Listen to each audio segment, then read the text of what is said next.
जय हिंद साथियों, first of all Indian army channel में आपका स्वागत है। मेरा नाम है आशीष का, multiple time Indian army running qualified. तो आज हम लोग बात करेंगे, जैसे कि बीते वाला वीडियो में मैं बनाया था सोल्जर जीडी के लिए। तो जीडी के में जितना भी डाउट था, बहुत सारे बंदे मुझको पूछ रहे थे कि जीडी में कितना हाइट चाहिए, कितना वेट चाहिए, कितना एज तक लेता है, कितना परसेंटेज चाहिए, वो उस वीडियो में मैं टोटली कवर कर दिया था।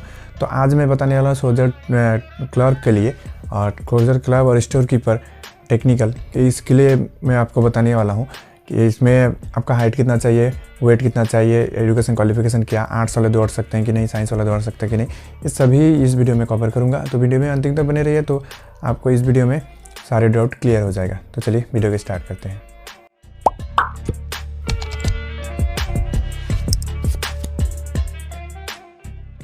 सबसे पहले तो बात कर लेते हैं सोल्जर क्लर्क में जो हाइट रहता है उसके बारे में।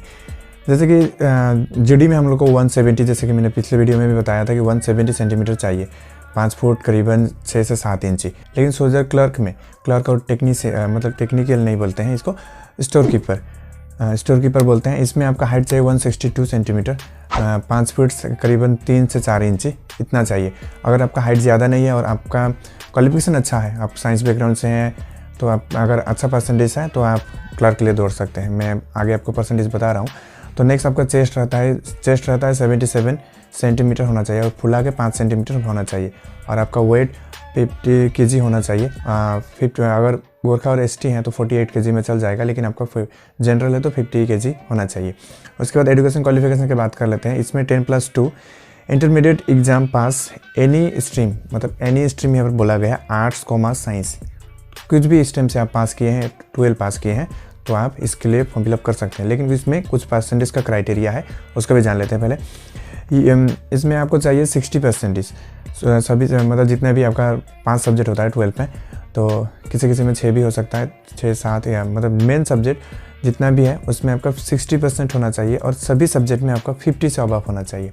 जितना भी सब्जेक्ट है उसमें 50 से अबव होना चाहिए। और सभी सब्जेक्ट में मतलब जो ओवरऑल परसेंटेज होता है वो 60 होना चाहिए।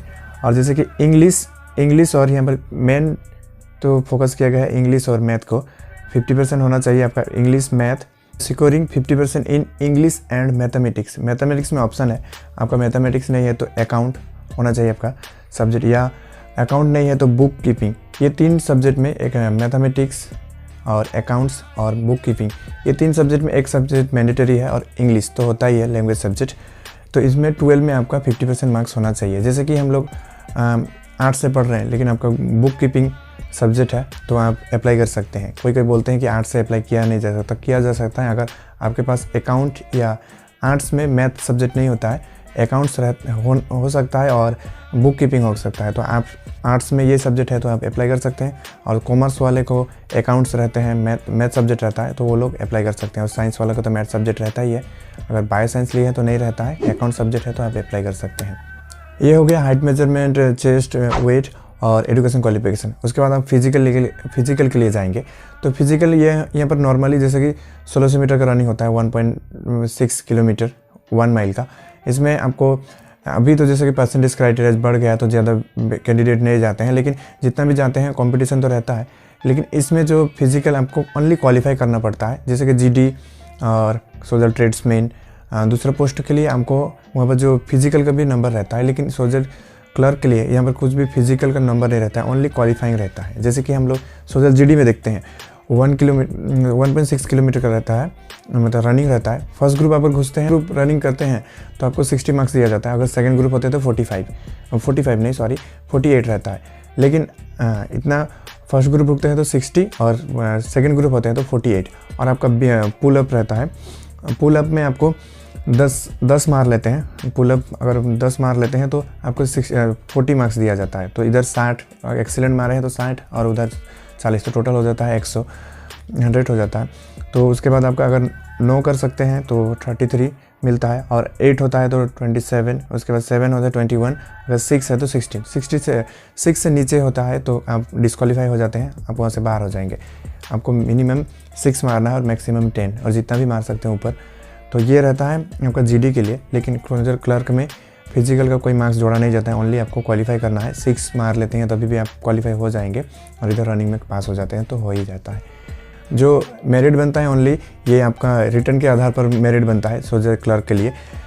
आपको रिटर्न अच्छा देना है, जितना मतलब 200 का एग्ज़ाम होता है, इसमें 200 में आपको अच्छा से अच्छा मार्क्स लेना है। रिटर्न में होने से आप मेरिट में आ सकेंगे। आपका फिजिकल का कोई यहाँ पर नंबर जोड़ा नहीं जाता है। जैसे कि सोल्जर जीडी और सोल्जर ट्रेड्समैन में आपको फिजिकल को भी अच्छा करना है और रिजल्ट मतलब मेरिट जो एग्ज़ाम देते हैं उसको भी अच्छा करना है, इसीलिए आपका मेरिट अच्छा बनता है इससे। लेकिन आप अगर फिजिकल अच्छा नहीं देते हैं, एग्ज़ाम जितना भी अच्छा लिखे तो आपका चांस कम रहता है। अब इसमें और आपको एनसीसी का बेनिफिट भी बता दो।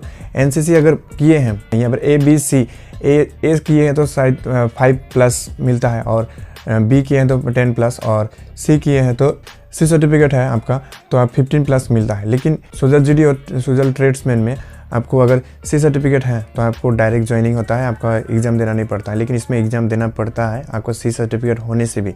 लेकिन अब इंटरनेशनल कभी भी जैसा कि 16 जनवरी 15 अगस्त इस तरह के पैरेड में आप अगर पार्टिसिपेट किया है इंटरनेशनल लेवल पर, इंडिया गेट के वहाँ पर कभी भी पार्टिसिपेट किए हैं इंडियन मतलब पैरेड में 26 जनवरी और 15 अगस्त के दिन में इंडिया गेट के वहाँ पर, तो उसका अगर सर्टिफिकेट है तो आपको डायरेक्ट ज्वाइन हो जाते हैं। उसमें आपको क्लर्क हो या किसी भी पोस्ट के लिए जा रहे हैं तो उसमें आपको जो एनसीसी का सर्टिफिकेट है उसको शो करना नहीं पड़ता है। वो आपको देखते हैं और वहाँ पर एनसीसी सर्टिफिकेट अगर शो करते हैं तो आपको एग्ज़ाम देना नहीं पड़ता है। लेकिन आप एनसीसी सी किए हैं, लेकिन अब मतलब जो मैंने जैसे बताया 26 जनवरी और 15 अगस्त के दिन आप अगर नेशनल लेवल पे कभी भी पैरेड नहीं किए हैं तो आपको एग्ज़ाम देना पड़ेगा। लेकिन आपको कुछ रिलैक्सेशन मिलता है, जैसे कि एनसीसी सी होने से 15+ बोनस पॉइंट मिलता है।